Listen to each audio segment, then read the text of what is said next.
Hello everyone, welcome back to my channel. तर हा आहे आमचा सोसायटीचा बप्पा आणि आज आमच्या सोसायटीमध्ये खूप असे स्टॉल लावलेले होते.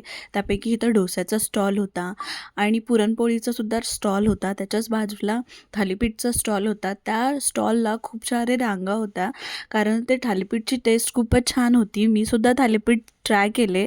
मलासुद्धा ते खूप वेळानं म्हणजे मी खूप वेळ रांगेमध्ये थांबल्यानंतर मला थालीपीठ मिळाले. त्याच्यानंतर त्याच्याच बाजूला कटलेटचा स्टॉल होता. त्याच्यासोबत त्यांनी लसूणची चटणी आणि एक सॉस दिला होता. त्याच्यानंतर मी इथल्या ह्या स्टॉलला मसाला मॅगी ट्राय केली, ती खूपच छान होती. त्याच्यानंतर वडापावचा स्टॉल होता. इथला वडापाव अतिशय तिखट होता पण टेस्टी होता. त्याच्यानंतरच स्वीटकॉर्नचे प्रकार ह्या स्टॉलला होते. त्याच्याच पुढच्या स्टॉलला पाणीपुरी, मासवडी असे प्रकार होते. मी मासवडी ॲक्च्युली कधी ट्राय नव्हती केली. मला ती करायची होती आणि मी ती केली. छान होती टेस्ट, म्हणजे थोडी डिफरंट होती पण मला छान वाटली. त्याच्यानंतर हा जो स्टॉल आहे, हा स्टॉल खूपच कलरफुल होता. इथले मी ज्युसेस वगैरे ट्राय केले. हेल्दी सगळं होतं ह्या स्टॉलवरती. त्याच्यानंतर अगस्त्याला मी स्वीटकॉर्न दिले. तर त्यात स्वीटकॉर्नमध्ये चाट मसाला असल्यामुळे त्याच्या काही रिॲक्शन्स अशा होत्या, ते बघून मला खूप हसायला आलं. पण तो ते आवडीने खात होता. त्याच्यानंतर संध्याकाळी त्या दिवशी आम्ही घरी आल्यानंतर इतकं सगळं खाल्ल्यानंतर जेवणाचा तर काही मूड नव्हता. त्यामुळं आम्ही आल्यानंतर घरी झोपलो. तर दुसऱ्या दिवशीचा जो दिवस आहे तो अनंत चतुर्थीचा होता आणि त्यासाठी मी शिरा बनवण्याचं डिसाईड केलं, कारण देवालासुद्धा नैवेद्य दाखवता येईल आणि ब्रेकफास्टसाठी सुद्धा होईल ह्या हिशोबाने मी शिरा बनवायला घेतला.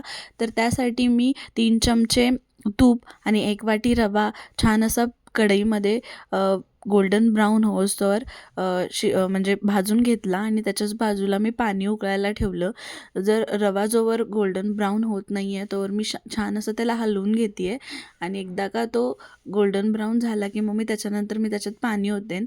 पण हे सगळं गरम असल्यामुळं खूप असं सगळीकडं होतं आणि त्यामुळे मी पटकन त्याच्यावरती झाकलं आणि गॅसवर जे काही उडलं होतं ते पटकन मी क्लीन करून घेतलं. त्याच्यानंतर थोडा वेळ मी रव्याला ते झाकून पाणी वगैरे घालून ते कढई झाकली आणि त्याला थोडं रेस्ट करायला दिलं.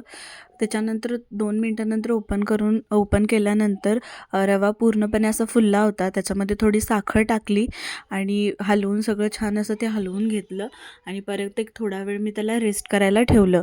त्याच्यानंतर मी त्यातला थोडासा शिरा नैवेद्यासाठी काढून घेतला आणि मग देवपूजा वगैरे करून देवाला तो नैवेद्य दाखवला आणि मग आम्ही तो शिरा खाण्यासाठी घेतला.